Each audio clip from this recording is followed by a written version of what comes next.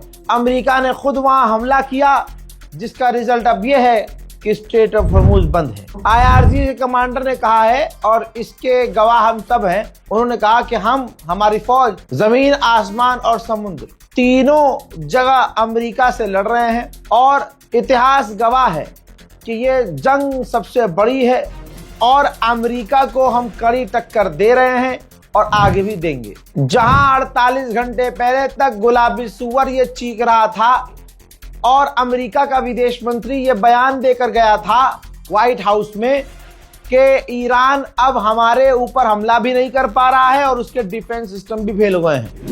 ठीक है, अब जरा इस मंजर को देखिए. ईरान ने एक और ड्रोन को, इजरायली ड्रोन को मार गिराया है.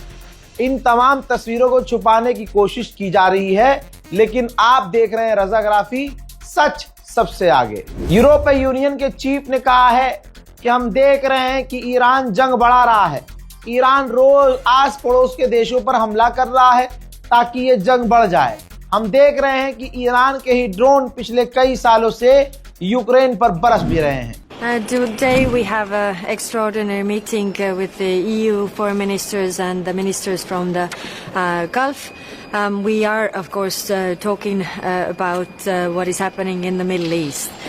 Iran is exporting the war, trying to expand it to as many countries as they can to sow chaos, and we are calling for stability and. हज़रात, जो बात मैं कहना चाहता था, रूस के विदेश मंत्री ने खुद कह दी है.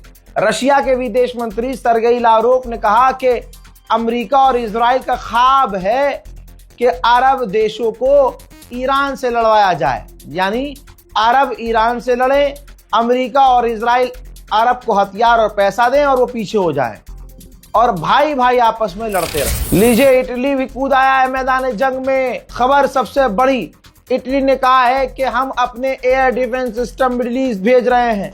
क्या हुआ अरबों, पूरी दुनिया से भीख में मदद मांगनी पड़ रही है तुम्हें.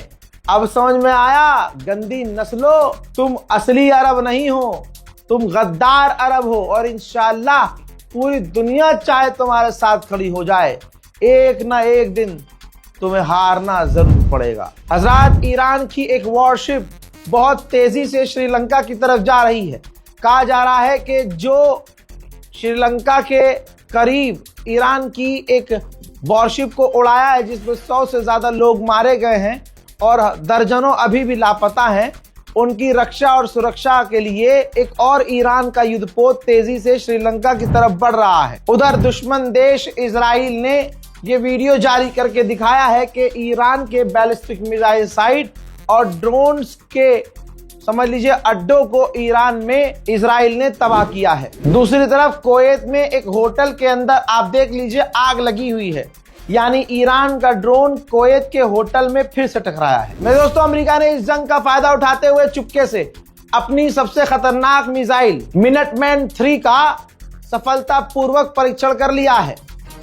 कहा यह जा रहा था कि ईरान ने परमाणु टेस्ट कर लिया. अभी जरा सा भूकंप ईरान में आया था, कुछ रील बार अंकल ने वीडियो बनाई कि ईरान ने किया परमाणु टेस्ट, ईरान में आया भूकंप. अरे भाई, व्यूज तुम्हारे अच्छे खासे आ रहे हैं, लेकिन जरूरत क्या है फिर झूठ बोलने की? जो है वो बताओ. मामला तो यहाँ उल्टा हो गया. यहाँ तो परमाणु टेस्ट, यहाँ अपनी सबसे खतरनाक मिसाइल का टेस्ट अमेरिका ने कर लिया. लीजिए, ग्रीस का एक जहाज, ये देख लीजिए, ग्रीस का एक जहाज साइप्रस पहुंचा है पूरी दुनिया अपनी अपनी जितनी उनकी ताकत है वो लगा रहे हैं ईरान के ड्रोन और ईरान की मिसाइल को रोकने के लिए। इतिहास गवाह रहेगा। जनाब मोहतरम खामनाई, शहीद जनाब खामनाई की पहली तस्वीर उनके जनाजे की। अब तक आपने फर्जी तस्वीरें देखी होंगी, मैंने पहले ही कहा था चेहरा उनका दिखाया नहीं जाएगा, लेकिन ये देखिए तेहरान में उनका जनाजा, उनका पार्थिव शरीर रखा हुआ है, अभी दफनाया नहीं गया है। ईरान के लिए दुआओं की जरूरत है, दुआ कीजिएगा। खबर यह है कि अमेरिका और इजराइल ईरान के अंडरग्राउंड मिसाइल साइट्स पर हमला करने की कोशिश कर रहे हैं ताकि ईरान की जो मिसाइलों के शहर हैं वो जमीन के नीचे तबाह हो जाएं। फिलहाल के लिए इस रिपोर्ट में इतना ही। रिपोर्ट शेयर कर दीजिएगा, इंतजार कीजिएगा मेरे अगले अपडेट का। इससे पहले के तमाम अपडेट देखिएगा। जय हिंद।